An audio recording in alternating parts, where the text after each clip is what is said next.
check. Good afternoon. Good afternoon. I'm joined here by some of my partners in the new effort that we are launching today. Secretary of the Treasury, Tim Geithner, Secretary of Housing and Urban Development, Sean Donovan, and Robert Kazami, the Director of Enforcement at the Securities and Exchange Commission, who is here representing SEC Chairwoman Mary Shapiro. I'm pleased today to announce the launch of an interagency financial fraud enforcement task force to combat financial crime. The task force is designed to strengthen our collective efforts in conjunction with our federal, state, and local partners to investigate and to prosecute significant financial crimes relating to the current financial crisis, to recover ill-gotten gains, and to ensure just and effective punishment for those who perpetrate financial crimes. Now, we face unprecedented challenges in responding to the financial crisis that has gripped our economy for the past year. Mortgages, securities, and corporate fraud schemes have eroded the public's confidence in the nation's financial markets and have led to a growing sentiment that Wall Street does not play by the same rules as Main Street. Unscrupulous executives, Ponzi scheme operators, and common criminals alike have targeted the pocketbooks and the retirement accounts of middle-class Americans and, in many cases, devastated entire families' futures. We will not allow these actions to go unpunished, which is why President Obama has established the Financial Fraud Enforcement Task Force to investigate and to prosecute fraud and financial crime. In the tough economic environment we face today, one of this administration's most important missions is to draw upon all of the resources of the federal government to fight financial fraud in all of its forms. The Financial Fraud Enforcement Task Force will wage an aggressive, coordinated, and proactive effort to investigate and to prosecute financial crimes. We will marshal the criminal and civil enforcement resources of the executive branch to investigate and to prosecute financial fraud cases, recover stolen funds for victims, address discrimination in lending and financial markets, and enhance coordination and cooperation among federal, state, local, tribal, and territorial authorities responsible for investigating and prosecuting significant financial crimes and violations. This task force's mission is not just to hold accountable those who helped to bring about the financial meltdown, but to prevent another meltdown from occurring. By punishing criminals for their actions, we will send a strong message to anyone looking to profit from the misfortunes of others.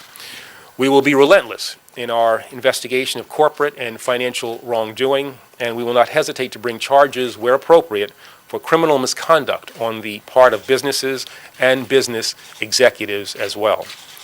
Even before the launch of this task force, we have increased our efforts to prosecute financial fraud, including securities and commodities fraud, market manipulation, and various Ponzi schemes. The FBI's financial crimes program currently has more than 14,000 pending investigations, and these investigations continue to bear fruit. In just the last 10 months, we've secured the convictions of Bernard Madoff and several of his associates, and working alongside the SEC, have indicted several officers of the Stanford Financial Group for their involvement in another massive Ponzi scheme. Last month, we arrested individuals on charges stemming from what has been described as the largest hedge fund insider trading case in history. We also recently secured a 20-year sentence for the president and owner of Gen C Capital Corporation, who perpetrated a $31 million Ponzi scheme between 2002 and 2009, involving more than 500 victims, as well as a 30-year and 25-year sentences for two executives of National Century Financial Enterprises following their convictions on conspiracy, fraud, and money laundering charges. We have also devoted substantial attention to preventing and to prosecuting mortgage fraud. The FBI is currently investigating 2,800 mortgage fraud cases, up almost 400% from 5 years ago. The Bureau has more than doubled the number of agents investigating mortgage scams and has created a national mortgage fraud team at headquarters here in Washington, D.C. The Department of Justice has likewise committed additional resources to combat mortgage fraud, including the deployment of 50 new full-time employees at U.S. attorneys' offices around the country who are dedicated to the problem, and we are seeking additional mortgage fraud resources in the President's budget for fiscal year 2010. And last summer, we launched a coordinated state-federal mortgage fraud initiative with state attorneys general from around the country. This initiative will result in enhanced information sharing, improved criminal and civil enforcement efforts, and a more effective approach to fighting discrimination in the housing and lending markets. These were important steps, and by launching this new task force today, we will build on them in moving forward. Now, the task force will be a robust, substantial working partnership with concrete follow-through. We will enhance training and information sharing across the government so that our prosecutors, regulators, and law enforcement agencies work seamlessly, employing the best available practices to fight financial crime. We will work tirelessly with the victims of financial crime to ensure that their rights are restored and their financial futures are, to the extent possible, preserved. And at the core of the task force's mission will be our enforcement efforts, which will focus on the types of financial crime that affect us most significantly in this time of economic recovery. And these crimes include mortgage fraud, securities fraud, Recovery Act and Rescue Fund fraud, and then discrimination. This task force will work to ensure that the financial markets work for all Americans and that no one is unfairly targeted on impermissible characteristics. Our task force will take full advantage of the new legislative authorities that Congress provided us earlier this year when it gave our agencies stronger tools to investigate and to prosecute financial fraud. That legislation, the Fraud Enforcement and Recovery Act of 2009, or FERA, was an important bipartisan endorsement of the work that we will undertake in this area. Our enforcement priorities will continue to be informed by the realities of the crisis that we face. We will protect borrowers and ensure the integrity of the financial services industry by combating mortgage fraud head-on. We will protect investors and our capital markets by vigorously attacking securities fraud. We will ensure that recipients of federal financial rescue funds do not obtain them through fraud or use them for improper purposes. And we will make sure that federal stimulus funds are well spent by vigilantly protecting the integrity of federal procurement and grant processes. By carrying out this mission aggressively and effectively, we will promote the integrity of our markets, preserve taxpayer resources, and protect the vast majority of consumers, investors, and companies that play by the rules and adhere to the law. I'd like to turn it over to Secretary Donovan.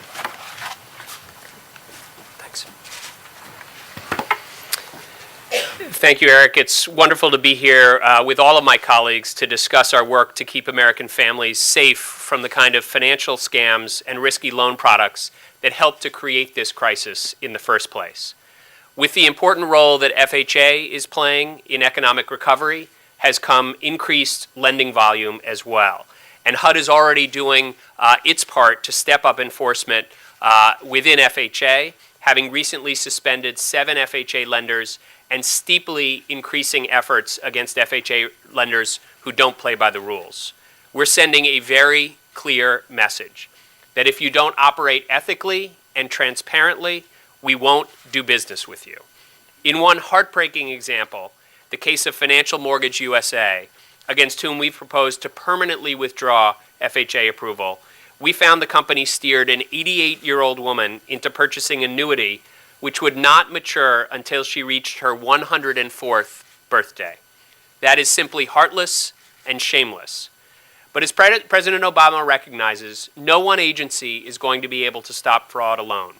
Indeed, as HUD has seen in our efforts, both inside and outside of government, as part of the NeighborWorks America campaign to educate homeowners about loan modification scams, and in our enforcement action against Lend America, where we've been working closely with the Justice Department, interagency collaboration isn't merely beneficial to anti-fraud efforts, it's absolutely essential.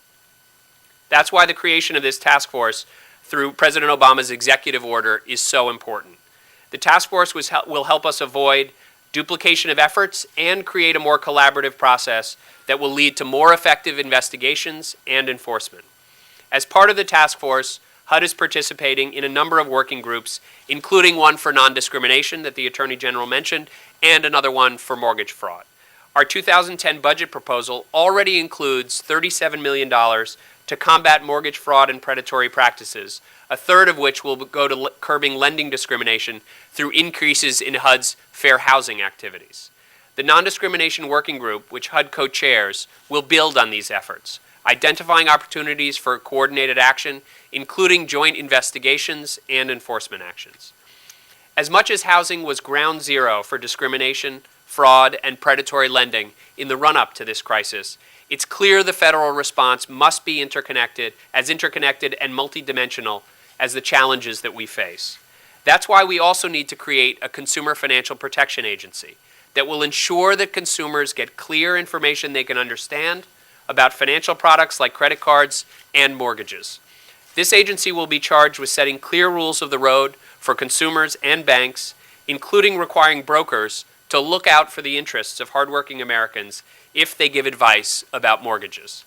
The President has made clear that we're not going to let special interests win this fight, that we are going to deliver on clear rules for Main Street. But delivering on strong enforcement starts with the work of this task force. With that, let me thank again Attorney General Holder and turn this over to Director Kuzami. Thank you.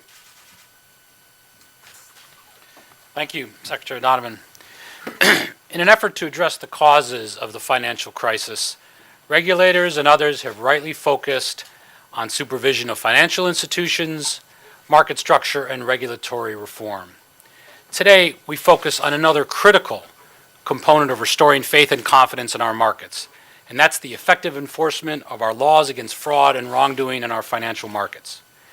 Vigorous enforcement is critical because it offers immediate and public vindication of certain bedrock principles.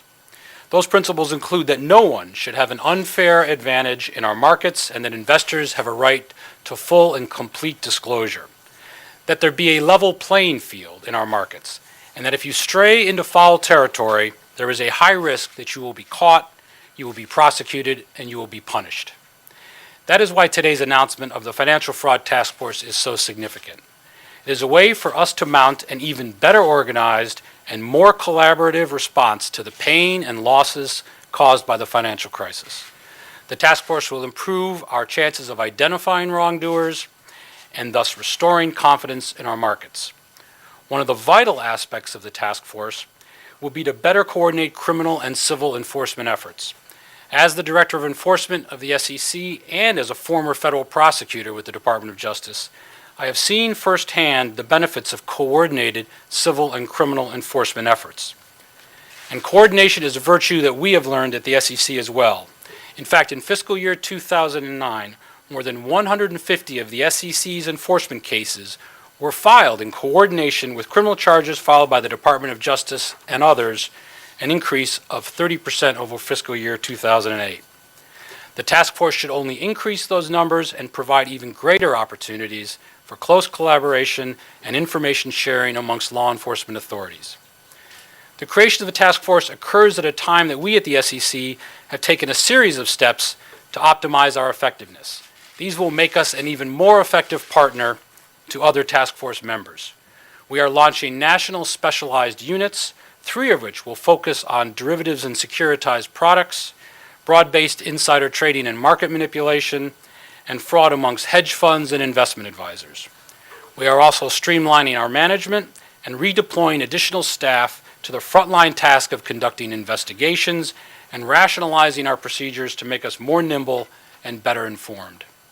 These internal changes at the SEC, combined with the opportunities for collaboration offered by the task force, will further enhance our vigorous enforcement efforts. We come to the task force with a long history of successful financial fraud enforcement actions, and our recent efforts continue this record of accomplishment. More than half of our cases in recent years have targeted financial fraud, market manipulation, and wrongdoing by investment advisors, investment companies, and broker-dealers. Our recent cases reflect a focus on credit crisis-related misconduct, including accounting manipulations by an Atlanta home builder and mortgage lender, improper sale of collateralized mortgage obligations to senior citizens, retirees, and other unsophisticated investors, concealment by a mortgage